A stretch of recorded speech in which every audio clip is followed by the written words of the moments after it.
This call is now being recorded. मूकं करोति वाचालं पंगुं लंघयते गिरिं यत्कृपातम् अहं वन्दे परमानन्दमाधवम्। गुरु ब्रह्मा गुरुर्विष्णु गुरुर्देवो महेश्वरा गुरु साक्षात् परब्रह्म तस्मै श्री गुरुवे नमः। श्री गुरु चरण कमलेभ्यो नमः।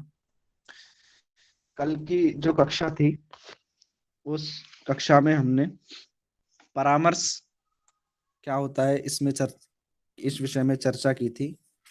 तो हमने बताया था कि व्याप्ति विशिष्ट पक्ष धर्मता ज्ञानम परामर्श, व्याप्ति से विशिष्ट पक्ष धर्मता ज्ञान को परामर्श कहते हैं। व्याप्ति से विशिष्ट पक्ष धर्मता ज्ञान को परामर्श कहते हैं। और हमने परामर्श का जो स्वरूप बताया था कि साध्य व्याप्य हेतुमान अयम पक्ष, ये परामर्श का स्वरूप हमने बताया था कि साध्य व्याप्य हेतुमान अयम पक्ष। तो हमने जो स्थल लिया था वो स्थल था कि पर्वतो वह्निमान धूमात। अब इस स्थल में पक्ष पर्वत है, वह्निमान जहाँ पे मान वान होता है वह साध्य होता है, तो वह्नि साध्य है। और तृतीयंतम और पंचयंतम पद जो होते हैं वह आपके हेतु होते हैं। तो पर्वतो वह्निमान धूमात, धूम हेतु हो गया, वह्नि साध्य हो गया और आपका पक्ष हो गया पर्वत। ठीक है। और जो हमने परामर्श का जो स्वरूप बनाया है कि साध्य व्याप्त, तो यहाँ पे साध्य के स्थान पर हमको वह्नि को लेना है क्योंकि वह्नि साध्य है स्थल में। तो वह्नि व्याप्य हेतु धूम, धूमवान अयम, साध्य व्याप्य हेतुमान अयम पर्वतः। तो ये जो इस स्वरूप में पक्षता के स्वरूप में हमने ये स्थल को घटाकर देखा था। और इस ज्ञान से इससे हमें क्या ज्ञान हुआ कि पर्वत जो है वो वह्नि व्याप्य, वह्नि व्यापक है और धूम व्याप्य है। जो न्यून देश में रहता है, जिसका न्यून देश में जो रहे वो व्याप्य है, अधिक देश में रहने वाले को हम व्यापक कहते हैं। तो जो न्यून देश में रह रहा है धूम वो व्याप्य है और वह्नि जो है वो व्यापक है। ठीक है। और ऐसा जो विशेष धर्म जिसमें है वह पर्वत है। तो ये है, ऐसा ज्ञान हमको होता है कि वह्नि व्याप्य धूम वाला ये पर्वत है। ऐसे ज्ञान को हमने परामर्श कहा था। परामर्श की चर्चा हमने कल की कक्षा में कर ली थी।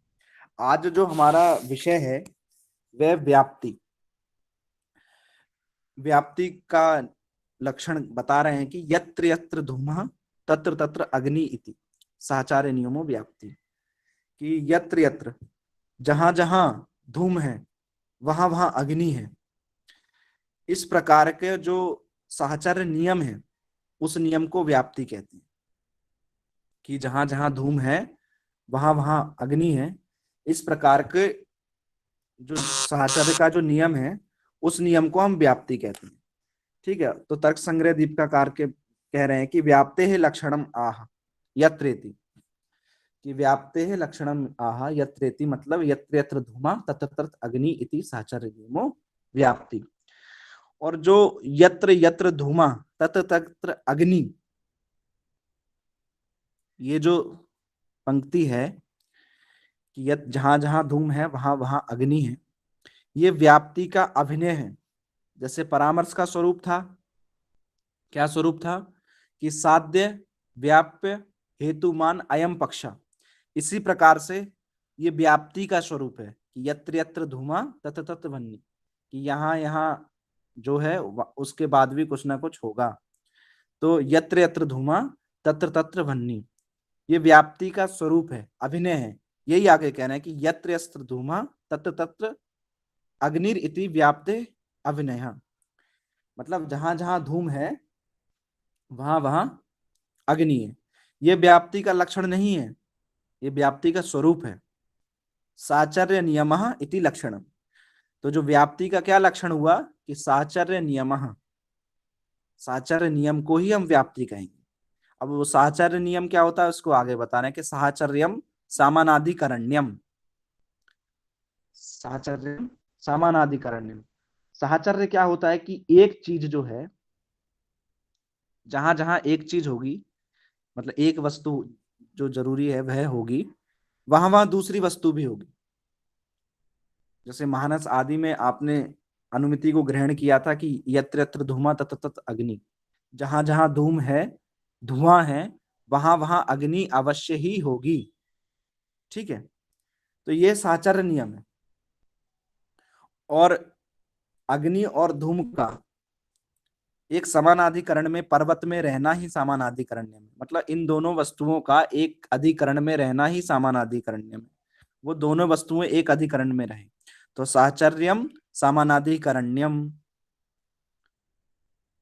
मतलब एक ही अधिकरण में इन दोनों की प्राप्ति होना ही साहचर्य है। एक ही अधिकरण में पर्वत में अग्नि भी रहेगी और धूम भी रहेगा। ऐसा नहीं है कि धूम ही रहे अग्नि ना रहे, तो एक ही अधिकरण में दोनों का रहना। तस्य नियमः, उन दोनों का जो नियम है, साहचर्य का और समानाधिकरण, उसको व्याप्ति कहते हैं। अब व्याप्ति का सिद्धांत लक्षण के अनुसार लक्षण बता रहे हैं कि हेतु समानाधिकरण अत्यंताभाव प्रतियोगी साध्य समानाधिकरण्यम व्याप्ति इति, कि जो हेतु का समानाधिकरण हो और अत्यंताभाव प्रतियोगी, कि जो हेतु का समानाधिकरण कौन, ये सिद्धांत लक्षण में व्याप्ति का लक्षण बताया गया है कि हेतु हेतु का समानाधिकरण हो और अत्यंताभाव, मतलब हेतु में जिसका अत्यंताभाव बन्नी, हेतु का समानाधिकरण कौन, पर्वत, उसमें भी अत्यंताभाव बन्नी, और उस अत्यंताभाव का उस अत्यंताभाव का प्रतियोगी, तो यस्य अभाव सा प्रतियोगी, तो भन्नी का करना है अत्यंताभाव, तो उसका प्रतियोगी भन्नी हो गया। तो और उस बन्नी साध्य है, उसका समानाधिकरण्यम कहाँ है, पर्वत में, क्योंकि समानाधिकरण्य धूम और बन्नी का एक ही है, तो पर्वत में।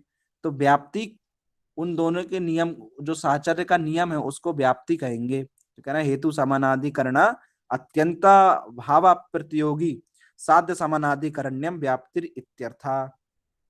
ये जो है, ये सिद्धांत लक्षण में व्याप्ति का लक्षण बताया गया है। सिद्धांत लक्षण एक ग्रंथ है, उनके सिद्धांत लक्षण के मतानुसार ये व्याप्ति का लक्षण बताया गया है। अब न्याय बोधनी कार कह रहे हैं कि यत्र यत्र येति, यत्र यत्र धूमा तत्र तत्र अग्निरिति साहचर्य नियमो व्याप्ति, कि जहां जहां धूम है वहां वहां अग्नि है। इस प्रकार का जो साहचर्य नियम है, उस नियम को व्याप्ति कहते हैं, ऐसा न्याय बोधनीकार कह रहे हैं। अब कह रहे हैं कि यत्र पद अवीप्सह वशात धूमादि करणे यावती धूममत्व लाभात व्यापत्व पद महिमना वन्य धूम व्यापकत्वम लब्धम। अब ये कह रहे हैं कि यत्र, जो यत्र यत्र पद दे रहे हैं आप, वो अभीप्सा के अर्थ में। अभीप्सा का मतलब कि जहां, कहना है कि यत्र यत्र, जब हम यत्र यत्र कहते हैं ना कि यत्र यत्र इति, तो मन में अपने आप प्रश्न शंका आ जाता है कि यत्र यत्र ये है तो तत्र तत्र किम, ऐसा शंका हो जाती है, तो उसको हम अभिप्सा कहते हैं कि यत्र यत्र कुछ भी है, जो भी है, तत्र तत्र कुछ ना कुछ होगा। तो यत्र यत्र मतलब धूमः, तत्र तत्र अग्नि। इस अभिप्सा के द्वारा, अभिप्सा मतलब बार बार जो हो रहा है यत्र तत्र, उसके वशात, उसके द्वारा, धूमादि करने द्वारा, धूम धूम एक अधिकरण में, धूम और वन्नी एक अधिकरण में रहती हैं, है ना, धूमाधिकरणे यावती वन्नी मत्वात लाभात। ये ज्ञान हो जाता है इस अभिप्सा के द्वारा कि यत्र यत्र धूमा की तत्र तत्र वन्नी, के धूम और वन्नी एक ही अधिकरण मतलब पर्वत में रहती है, इसके द्वारा ये ज्ञान हो जाता है। और वन्नी जो है वो धूम का व्यापक है और धूम व्याप्य है, ये ज्ञान भी हो जाता है। तदेव स्पष्टयति, कह रहे हैं कि आगे जो है ना कि ये कि पद अभिप्सा बसात धूमाधिकरणे यावती वन्नीमत्वात् लाभात, कि धूम के अधिकरण पर्वत में वन्नीमत्व, वन्नी तो लाभात मिलता है, यत पद महिमना, और इस पद की, अभिप्सा पद की क्या महिमना है कि वन्नी जो है धूम का व्यापकत्व, वन्नी जो है वो धूम का व्यापक है, ये ज्ञान भी हमको हो जाता है। तो आगे कहना है तदैव स्पष्टयति, उसको ही स्पष्ट कर रहे हैं कि साहचर्य नियम इति, कि साहचर्य नियमो व्याप्ति, ऐसा बता रहे हैं, कह रहे हैं एतद एतद अर्थस्तु नियत साचर्यम व्याप्ति इति। अब कह रहे हैं कि साहचर्य भी कैसा होना चाहिए, आगे कह रहे हैं कि साहचर्य भी कैसा होना चाहिए, तो बता रहे हैं कि नियत साहचर्य होना चाहिए। नियत मतलब कि ऐसा नहीं कि धूम है तो बन्नी नहीं है, बन्नी है तो धूम। कहीं कहीं जगह ऐसा होता है कि बन्नी होती है लेकिन धूम नहीं होता, जैसे अयोगोलक में, तो वहां समानाधिकरण साहचर्य नहीं बन पाता है, तो वहां व्याप्ति नहीं हो पाती। तो कह रहे हैं नियत होना चाहिए साहचर्य, तभी व्याप्ति होगी। तो कह रहे हैं कि नियत साहचर्यम व्याप्ति रीति, मतलब कि नियत साहचर्य होना चाहिए, एक रहे तो दूसरा भी रहे, ऐसे नियत साहचर्य को हम व्याप्ति कहते हैं। व्याप्तिर इति, व्याप्ति कहेंगे। नियतत्वम व्यापकत्वम, और वो नियतत्व ही व्यापकत्व है, उसमें जो नियतत्व ही व्यापकत्व है। आगे कहना है कि साहचर्यम नाम समानाधिकरण्यम, साहचर्य ही समानाधिकरण है। मतलब समानाधिकरण क्या होता है कि दो वस्तुओं का एक ही अधिकरण में रहना,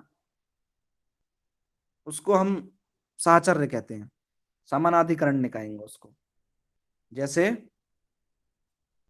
घट में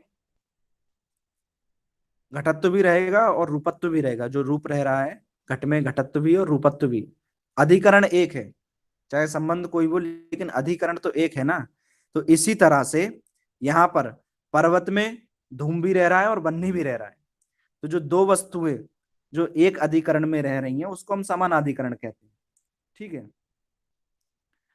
अब साचर्यम नाम समानाधिकरण्यम, कि साचर्य ही समानाधिकरण है, और वह अधिकरण कैसा है कि दो वस्तुएं समानाधिकरण में रहेंगी तो साचर्य होगा। जैसे कि बताया कि धूम और वन्नी का एक ही अधिकरण है, अधिकरण कौन है, पर्वत। तो पर्वत जो है वह धूम और वन्नी का समानाधिकरण हो गया। ठीक है।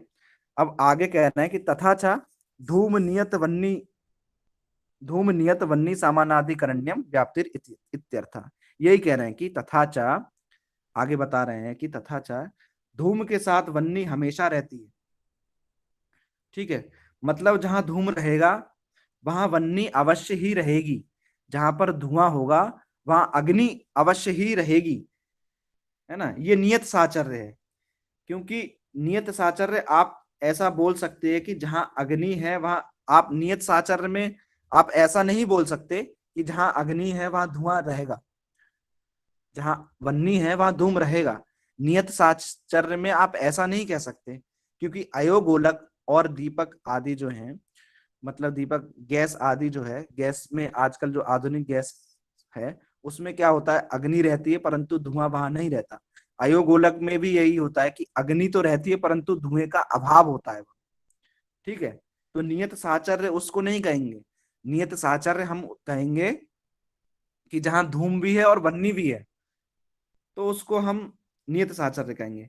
इसलिए यह नियत साचर्य जो हमने बताया अयोगोलक में वो ठीक नहीं है ना। तो जहां जहां धूम है वहां वहां वन्नी होगी, ऐसा जो साचर्य नियम होगा उसको ही हम व्याप्ति कहेंगे। तथा च धूम नियत वन्नी समानाधिकरण्यम व्याप्ति इत्यर्थ, कि धूम के साथ वन्नी का नियत समानाधिकरण है, उस समानाधिकरण को ही हम व्याप्ति कहेंगे। अत्र वन्ने धूम व्यापकत्वम नाम धूम समानाधिकरण अत्यंताभाव प्रतियोगितान अवच्छेदक धर्मवत्वम। अब आगे कह रहे हैं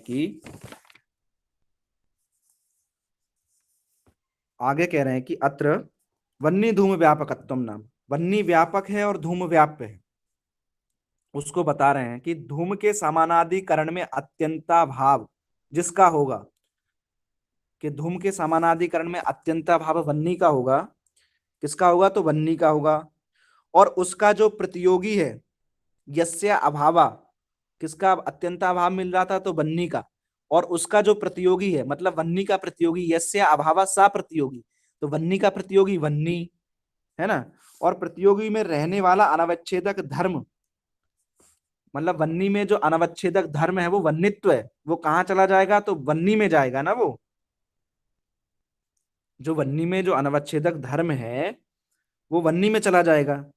तो धूम के द्वार यहाँ पर वन्नी में गया, तो जो वह धूम है यहाँ पर धूम के द्वारा वन्नी को बताने के लिए कहा गया। जो कह रहे हैं कि तथा ही कि जो वन्य धूम व्यापकत्वम नाम धूम समानाधिकरण, कि धूम का जो समानाधिकरण है वन्नी, है ना, और उसमें जो अत्यंताभाव मतलब वन्नी का अभाव, और उसमें और वन्नी का प्रतियोगी कौन हो गया, जिसका अभाव ले रहे हैं उसका प्रतियोगी तो वन्नी, और वन्नी में रहने वाला अनवच्छेदक धर्म वन्नित्व ही वन्नी में चला गया, वन्नी में ही है। तो यहाँ पर धूम के द्वारा वन्नी को बताने के लिए कहा गया है।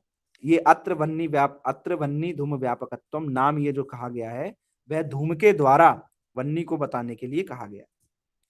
कह रहे हैं कि तथा ही धूमादिकरणे पर्वत चत्वर महानसादौ वर्तमानो यो अभावा घटत्वाद्यवच्छिन्न प्रतियोगिता का अभाव, ना तो वन्नित्वावच्छिन्न प्रतियोगिता का अभाव कुतः।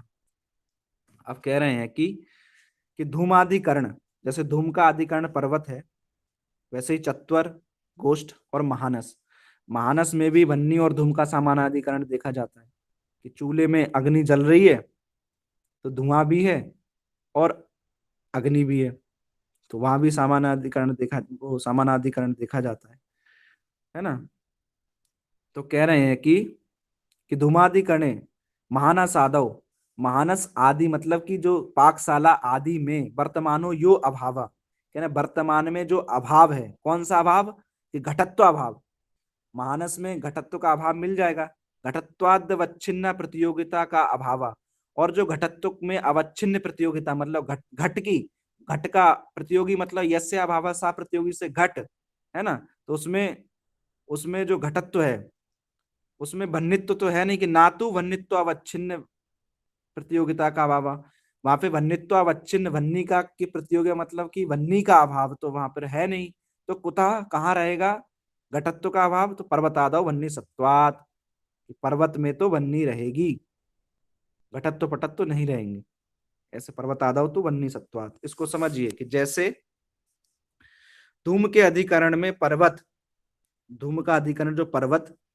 चत्वर महानस जो है उनमें जो अभाव है घटत्व अभाव रहेगा, घटत्व अवच्छिन्न, है ना, घटत्व अभाव रहेगा। पर्वत में आप किसको देखते हैं धूम के साथ, वन्नी को ही तो देखते हैं, घटपट को तो नहीं देखते हैं, आप वहां पर धूम के साथ वन्नी को ही देखते हैं। तो पर्वत पर वन्नी देखते हैं तो वहां पर घटत्व का अभाव हो जाएगा। अब उसका प्रतियोगी, घटत्व का प्रतियोगी मतलब घट, है ना, फिर उसका अभाव मतलब कि घटाभाव, ये सब मिलेगा कहां पर, पर्वत पर, है ना, परंतु वहां पर वन्नित्वावच्छिन्न प्रतियोगिता का अभाव कुता, वहां कहाँ मिलेगा, तो कहना है कि तो कहाँ, पर्वत में वन्नी रहेगी, पर्वतादौ वन्नी सत्वात, पर्वत में वन्नी रहती है। अब आगे कहना है कि एवं सती धूमादिकरणे पर्वत चत्वारो वर्तमानस्य घटाद्य भावस्य प्रतियोगिता अवच्छेदकम घटत्वादिकम अनवच्छेदकम वन्नित्वम, कि जो घटत्वादिकम अनवच्छेदकम, कह रहे हैं कि इस प्रकार धूम आदि एवं सती मतलब इस प्रकार धूम आदि के अधिकरण जो पर्वत चत्वर हैं, महानस गोष्ठ इत्यादि हैं, उनमें रहने वाला अभाव, कौन सा भाव, घटाभाव, और उसकी प्रतियोगिता घट में रहेगी, है ना, और उसमें रहने वाला धर्म घटत्व, लेकिन उसमें जो घटत्वादिकम अनवच्छेदकम, है ना, लेकिन अनवच्छेदक क्या होता है कि वन्नित, अनवच्छेदक क्या होगा, घटत्व में वन्नी का अभाव मिलेगा ना, अनवच्छेदकम वन्नित्वम, अवच्छेदक तो घटत्व है परंतु अनवच्छेदक क्या हो गया कि वन्नित्वम, है ना, वन्नित्वम तदवत्वम, आगे कह रहे हैं कि तदवत्वम वन्यो वर्तते अतो धूम व्यापकत्वम वन्य सत्वात्, कह रहे हैं कि जो धूम का अधिकरण पर्वत है, चत्वर है, महानस है, उसमें रहने वाला अभाव, महानस में और चत्वर इत्यादि में वन्नी और धूम को देखा जाता है, घट को तो नहीं देखा जाता है, तो इसलिए उसमें रहने वाला जो अभाव है, घटाद्य भाव, उसका प्रतियोगी घट हो गया, और उस घट में रहने वाला धर्म घटत्व। लेकिन अनवच्छेदक, अनवच्छेदक तो वो वन्नी होगा, अवच्छेदक नहीं होगा, अनवच्छेदक वन्नित्व। ठीक है, इसलिए जो कह रहे हैं कि इस जो अनवच्छेदक है ना, तद्वत्वम, वो वन्नित्व तो वन्नी में चला जाएगा, आगे देखिए वो वन्नित्व, वो कह रहे हैं कि तद्वत्वम वन्नौ सत्वात, जो वन्नित्व है, वो अनवच्छेदक जो वन्नित्व है, वो वन्नी में रहता है, वन्नी में वन्नौ वर्तते, वो अग्नि में रहता है। धूम व्यापकत्वम वन्नौ वर्तते, इसीलिए जो धूम का व्यापक वन्नी हो जाएगा, धूम का व्यापक वन्नी हो गया। धूम व्यापकत्वम वन्नौ वर्तते, धूम की व्यापकता तो वन्नी में ही रहती है। ठीक है, कहना है कि तथा च, आगे कहना है तथा च धूम व्यापक वन्नी समानाधिकरण्यम व्याप्ति इति फलितम। अब जो वन्नी में धूम का समानाधिकरण्यम, धूम की व्यापक है, वन्नी जो अब जो वन्नी है वह धूम की व्यापक है। तथा च, जो धूम जो वन्नी है वो धूम की व्यापक है, और व्याप्य हो गया धूम। व्याप्य मतलब जो न्यून देश में रहे, और व्यापक मतलब जो अधिक देश में रहे। ठीक है, तो वन्नी हो गई व्यापक, और व्याप्य हो गया धूम। उसका जो समानाधिकरण्य है वही व्याप्ति है, इत्यर्था इति फलितम, ये सिद्ध हो गया। इयम अन्वय व्याप्ति सिद्धांत अनुसारेण, और जो अन्वय व्याप्ति, अन्वय क्या आगे जो चर्चा होगी अन्वय की, तो ये जो अन्वय व्याप्ति है वो सिद्धांत लक्षण के अनुसार है। ठीक है, अब पूर्व कहना है कि पूर्व पक्ष व्याप्तिस्तु, पूर्व पक्ष जो है उन्होंने 5 व्याप्ति के लक्षण दिए हैं। कौन कौन से लक्षण दिए तो उनको सुन लीजिए, यहाँ तो है नहीं पुस्तक में, किंतु मैं बता रहा हूँ कि साध्याभाववद वृत्तित्वम, साध्यवद भिन्ना साध्याभाववद वृत्तित्वम, सकल साध्याभाव निष्ठा प्रतियोगित्वम, साध्य प्रतियोगिता अन्योन्य भाव अवच्छेदकम, और साध्य समानाधिकरण्यम। ये 5 प्रकार के व्याप्ति के लक्षण पूर्व पक्ष ने दिए हैं। तो इन्हीं लक्षण पर, इन्हीं को यहां पर इन्हीं को बता रहे हैं।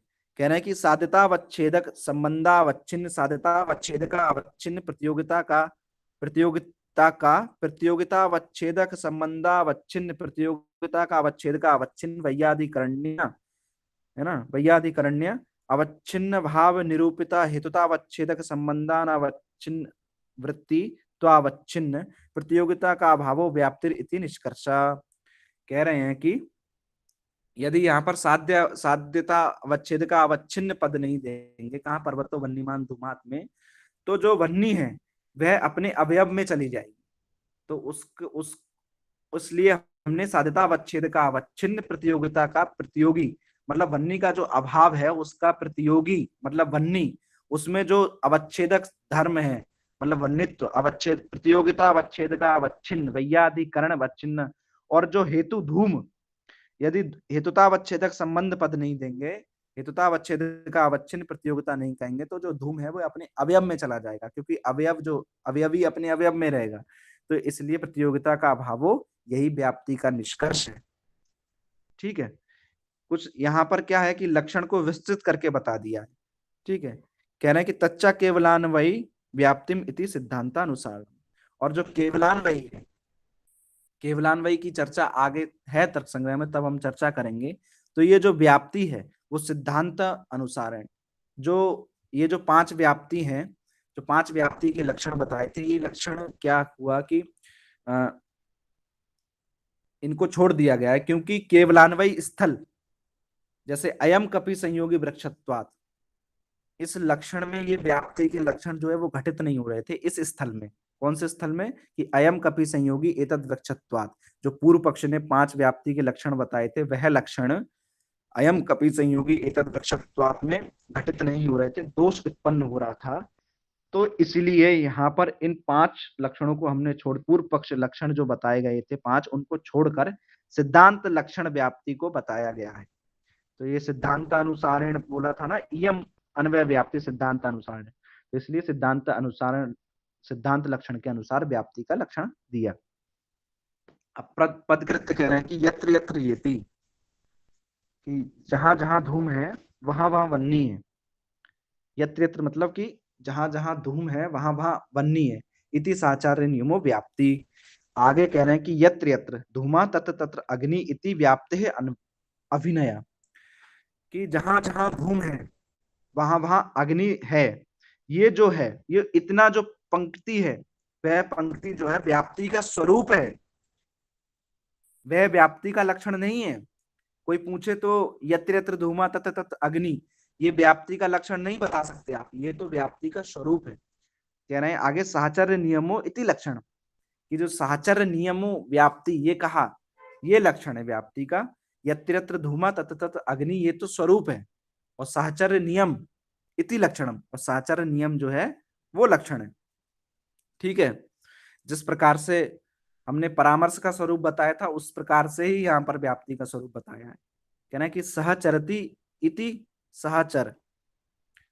व्याकरण के अनुसार थोड़ी यहाँ पर चर्चा कर रहे हैं कि सहचरति व्याकरण की दृष्टि से बता रहे हैं कि जो साथ साथ रहते हैं या चलते हैं उसके भाव को सहचर्य कहते हैं। सहचरति इति सहचर सहचरः तस्य भावा सहचर्यम, उसके भाव को, साहचर्य के भाव को साहचर्य कहते हैं। सामानाधिकरण्यम इति यावत, और सामानाधिकरण में रहने वाला, और इस नियम को ही व्याप्ति कहा जाता है। ठीक है, तस्य नियमो व्याप्ति इत्यर्थ, इस नियम को ही व्याप्ति कहा जाता है। जिनका साहचर्य हो और एक समानाधिकरण में रहे, ऐसा जो नियम है उस नियम को व्याप्ति कहा जाता है। साचा अव्यभिचरितत्वम, वही अव्यभिचरित है। तच्चा व्यभिचारा भाव, और वही व्यभिचार है ना। व्यभिचारस्य साध्याभाववत् वृत्तित्वम, और जो व्यभिचार है वो क्या है कि साध्याभाववत् वृत्तित्वम। व्यभिचार को बता रहे हैं कि साध्याभाववत् वृत्तित्वम, जिसमें साध्य का अभाव, साध्य मतलब वन्नी, साध्याभाववद वृत्तित्वम, जो साध्य के अभाव में रहे मतलब धूम। तथा च साध्य अभाववद वृत्तित्वम व्याप्तिर इति पर्यवसम, है ना। अब कह रहे हैं कि साध्य अभाववद वृत्तित्वम, इन व्याप्ति का लक्षण जो बता रहे हैं कि साध्य अभाववद वृत्तित्वम पर्यवसतम, है ना, कि इसके उल्टा जो है व्याप्ति जो ऊपर बताई थी कि साध्य अभाववद वृत्तित्वम, जो कहा है ना व्यभिचार, व्यभिचार का जो उल्टा है ना, साध्य साध्य अभाववद वृत्तित्वम, वहां पे आवृत्ति है, यहाँ पर वृत्ति है, यही जो है वो व्याप्ति है। आगे कह रहे हैं कि महानसम वन्नी मत, मानस में वन्नी है, मानसम वन्नी मत, मानस जो है वो वन्नी वाला है। क्यों? तो धूमात, धूम के कारण। ठीक है, इत्यादौ साध्य, और इसीलिए साध्य मतलब वन्नी में तद अभाववान, ठीक है, और उसका जो अभाव वाला है जल हृदादि, जल में और हृदादि मतलब समुद्र आदि तालाब में वन्नी का अभाव मिलता है। ठीक है, तद वृत्तित्वम, और जो जल हृदादि में वृत्ति है, कौन? नौकादव, नौका मतलब जो नाव, है ना, नाव जो वृत्ति रहेंगे ना जल, नाव नाव जो है ना, आदि नौकादव कह रहे हैं, आदि पद से मीन, शैवाल, मीन मतलब मछली, नाव, ये सब कहाँ वृत्ति होकर रहते हैं? तो जल हृदादि में, है ना। और जल हृदादि में आवृत्तित्वम प्रकृते हेतु भूते धूमे, और उसमें आवृत्ति किसकी है जल हृदादि में? तो जो हेतु है हमारा धूम, क्योंकि जल में धुआं नहीं रहता है, धूम नहीं रहता है, तो आवृत्ति है। ठीक है, जल में वृत्ति बताई थी नौकादि की, और जो जल में आवृत्ति है प्रकृते हेतु भूमे धूमे, जो हमारा हेतु है उसमें रहती है, धूम में रहती है। इति कृत्वा, ऐसा करके लक्षण समन्वय हो। ठीक है, जो लक्षण बताया था साध्य भाववद वृत्तित्वम, ठीक है, वह लक्षण व्याप्ति का समन्वय होगा। कहना है कि धूमवान वन्ने इत्यादौ साध्यो धूमस तद अभाववद अयोगोलकम, है ना, तद वृत्तित्वम एव वन्नी वन्नी वन्याद अतिव्याप्ति ना अव्याप्ति ना अतिव्याप्ति। कह रहे हैं कि जो धूमवान वन्ने अब यहाँ पर जो लक्षण वो स्थल बनाया था पहले। स्थल हमने क्या बनाया कि पर्वतो भन्नीमान धूमात, इसको समझिए। पहले हमने लक्षण बनाया पर्वतो भन्नीमान धूमात। अब जो इसका उल्टा लक्षण बना रहे हैं, है ना, इसका उल्टा लक्षण बना रहे हैं कि पर्वतो धूममान वन्ने। पहले लक्षण क्या बनाया, पर्वतो वन्नीमान धूमात। अब यहाँ पर धूम को साध्य बना रहे हैं।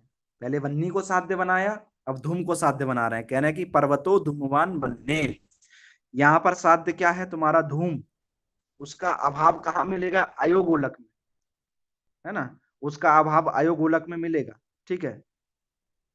और तद वृत्ति, और उसमें वृत्ति होकर अयोगोलक में कौन, वन्नी रहती है। तद वृत्तित्वम एव वन्नी, वो वृत्ति जो है वन्नी में ही रहेगी, इसलिए अतिव्याप्ति दोष नहीं होगा, ठीक है। यहाँ पर जो अयोगोलक की बात करी है, अयोगोलक जैसे कि बल्ब जलता है ना, वहां पे अग्नि तो रहती है परंतु धूम का अभाव होता है, तो उसको बता रहे थे, ठीक है। तो परामर्श को बताया था, परामर्श के बारे में बताया था कि व्याप्ति विशिष्ट पक्ष धर्मता ज्ञान ही परामर्श है। ये बात बताने के बाद आपको व्याप्ति क्या होती है ये जिज्ञासा हुई होगी, जब व्याप्ति का लक्षण बनाया था कि व्याप्ति विशिष्ट पक्ष धर्मता ज्ञान परामर्शा, जब परामर्श का लक्षण बताया था, तो व्याप्ति क्या है ये जिज्ञासा हुई होती है।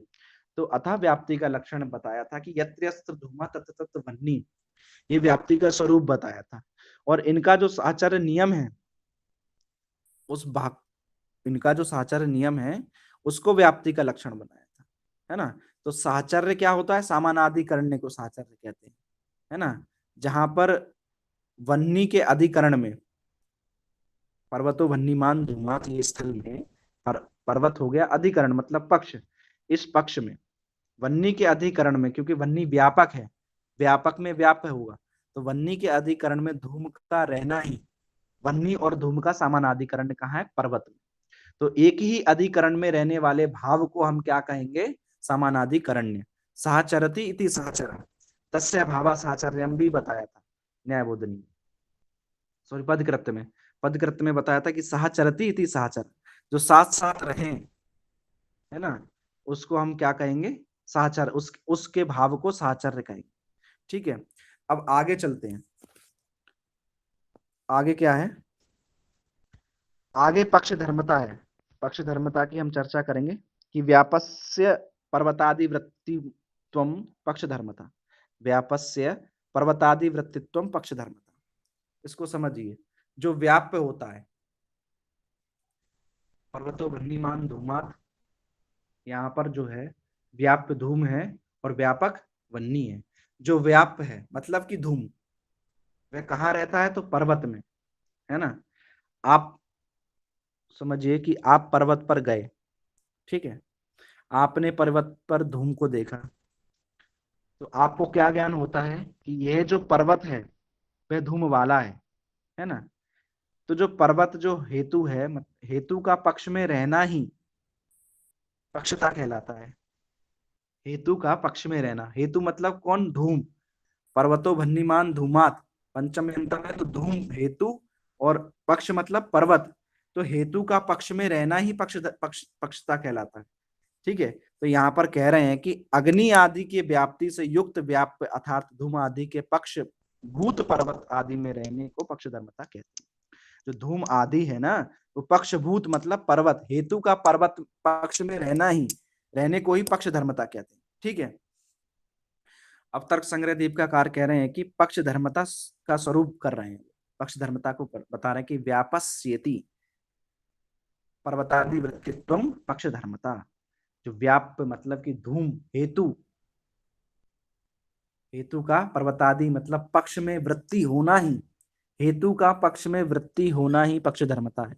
तो हेतु धूम, पक्ष पर्वत, और पर्वत का धूम का पर्वत में रहना ही पक्ष धर्मता है।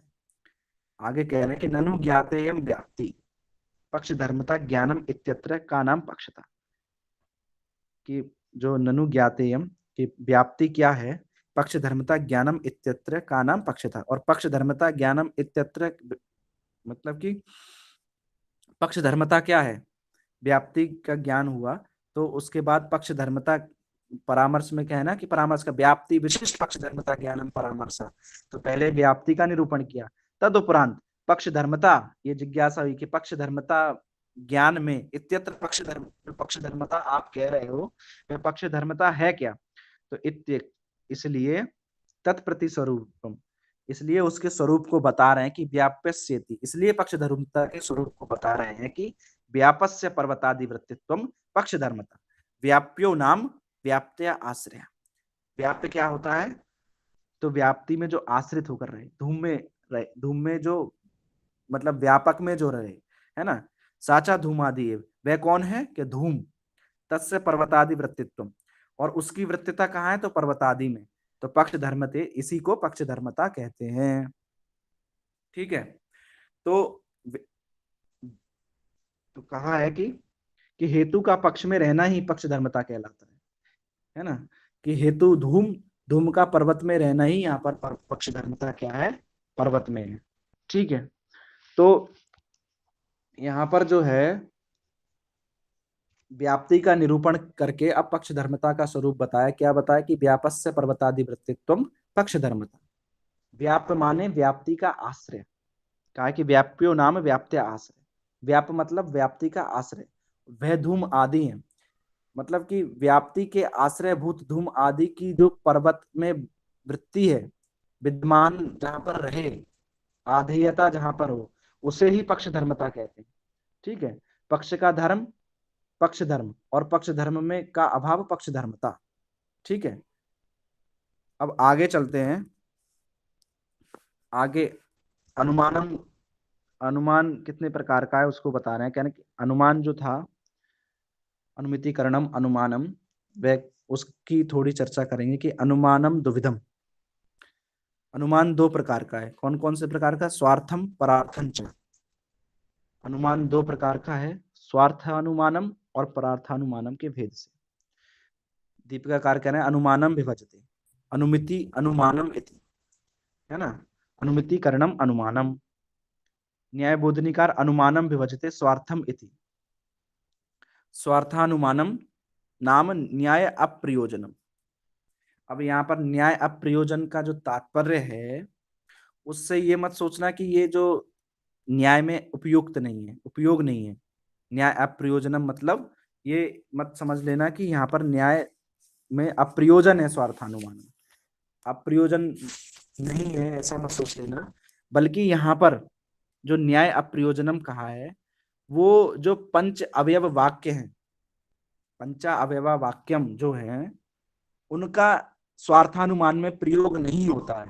जो पंचा अवयव वाक्य न्याय है, उसका प्रयोग स्वार्थानुमान में नहीं होता है। इसका मतलब ये है, पंचावयव मतलब कि आगे बताएंगे क्या होता है जब हम परार्थानुमान पढ़ेंगे, स्वार्थ और परार्थ के भेद से बताया, तो परार्थ अनुमान में पंचावयव की चर्चा है। ठीक है, तो पदकृत्य कह रहे हैं अथ कथम अनुमानम अनुमितिकरणम, यहाँ पर कैसे अनुमिति, जो अनुमान का कारण जो है वो अनुमिति है, अनुमानम अनुमिति कर, अनुमिति का कारण अनुमान कैसे है, कथम व तस्मात्, तस्मात् अनुमिते जन्यति, कह रहे हैं कि और वह कैसे अनुमिति का जनक है, जिज्ञासा समानम प्रति लाघवाद अनुमानम विभाग मुखेन एव प्रबोधिष्यन्, अनुमान का इसी जिज्ञासा के समाधान के लिए वह अनुमान का विभाजन कर रहे हैं कि अनुमानम इति द्वविध्यम, वह अनुमान कितने प्रकार का है, तो दो प्रकार का है, कौन कौन से, स्वार्थम परार्थम चेति।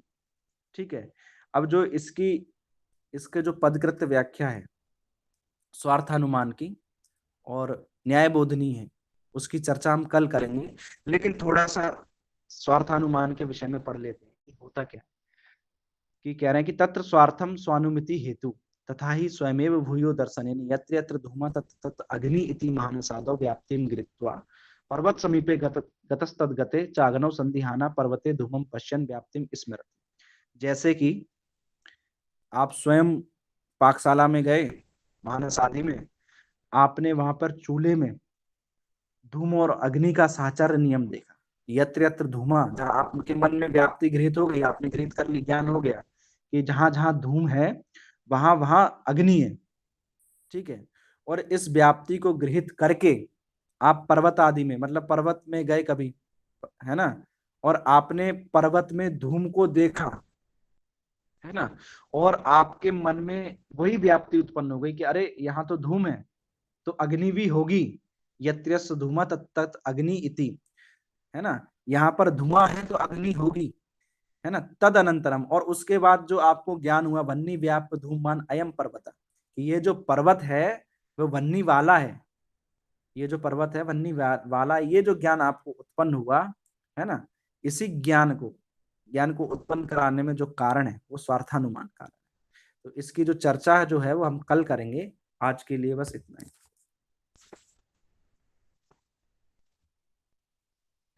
तो आज की कक्षा में हमने जो चर्चाएं की थी उसमें कोई जिज्ञासा हो आपकी, कोई प्रश्न हो तो पूछ लीजिए।